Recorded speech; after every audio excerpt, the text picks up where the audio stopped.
Welcome back to Daybreak. Now, surprisingly, it doesn't look like it, but I actually am a black belt, so I actually do know some of what I'm talking about self-defense. I'm gonna have to see it to believe it, guys, because he has no meat on his arms, and he's just a skinny mini. I don't know about you guys, but I don't think he has it in him. But Chris is going to try to teach us some self-defense. All right, now the first thing you want to learn about self-defense is, by all means, the first thing about self-defense is if you can avoid a situation, try to do that. But there are cases where you have to do that. Now, if you absolutely have to, let's learn the first thing. First of all, with a fist. Everyone make a fist here real fast. You're going to break your thumb. See, the first thing you don't want to do, you don't want to stick out your thumb like this. You don't want to stick it into your fist like that. Because if you do, you're going to break your thumb. Now, what you want to do is make a fist and put it like right behind your knuckles. Like this? Yeah, basically just like that. Make your knuckles a little bit tighter. Connor's got it. Brittany's got it. Megan, okay, you got it. Now, Connor, come at me here.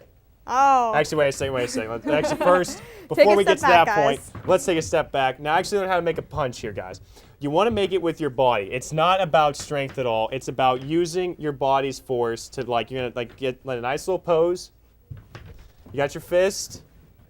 What do you do? Now, you basically pivot, like, it'll start with your feet. Like, watch my feet, like, pivot there.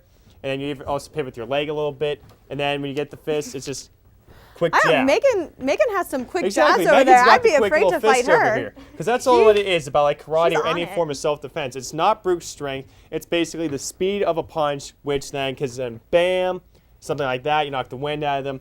Now, for instance, Connor's the mugger here. He comes at me. He makes his haymaker, but see, now he leaves himself exposed.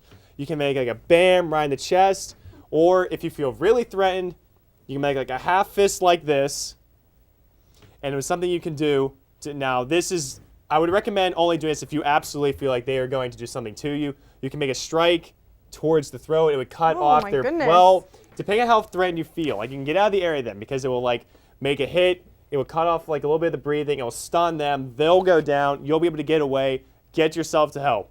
Once again, I don't recommend doing that unless you absolutely have to. There is no need to go overboard unless you feel absolutely threatened. Now, Chris, let's be clear. Are your self-defense moves just clearly to defend yourself and not to start a fight? Yes, this is why it's called self-defense. You're not to go down the street and start a fight. This is purely just to defend yourself in case of any unfortunate circumstances. Case of an emergency.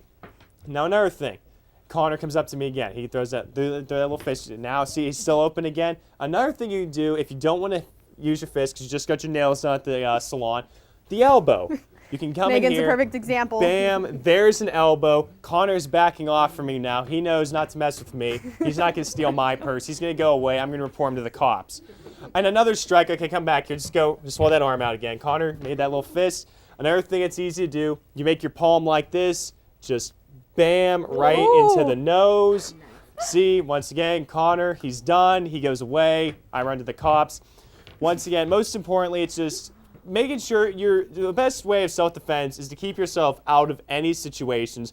Always go in groups. Always have a cell phone with you. Always have, even though whether you like your roommate or not, maybe tell them where you're going. Tell them what time you're coming back so then they know, hey, you know what? Kelsey's not back by midnight. It's 3 a.m. Maybe I should try to find her.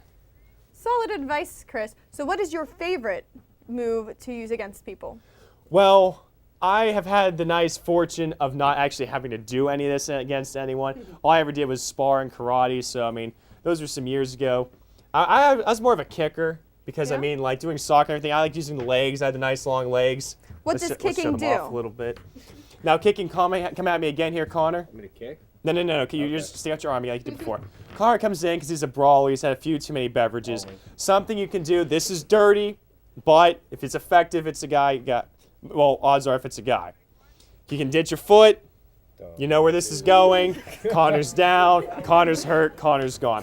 Now come back here again, Connor. Oh. Another thing you can do. Now this will hurt. This will no, see the fist again. Demonstration, Connor. I know you got some anger in there, but coming down now. The other thing you do, roundhouse kick, bam, to the knees. He's down. Bam, he's out, and then you're gone. And then Megan puts in the last Megan just finishes it off there. I mean, Connor's down. Connor is down. So that's another thing you can do to really incorporate all parts of self-defense. Once again, the most important thing is try to avoid these situations if you can. But if absolutely you need to, Those are ways to defend yourself. Those are just a handful of ways I would recommend taking a self-defense class. And even still, it's a great way of exercise. It's a great stress reliever. It's multiple things you can do. It is a great way of exercise too, but we would like to thank Connor for being our Thank you, wonderful Connor. helper here, and Megan and Brittany for learning it with us. That is all we have for this week's episode of Daybreak. Make sure you guys tune in, next week as well. Have a great week, Point Park.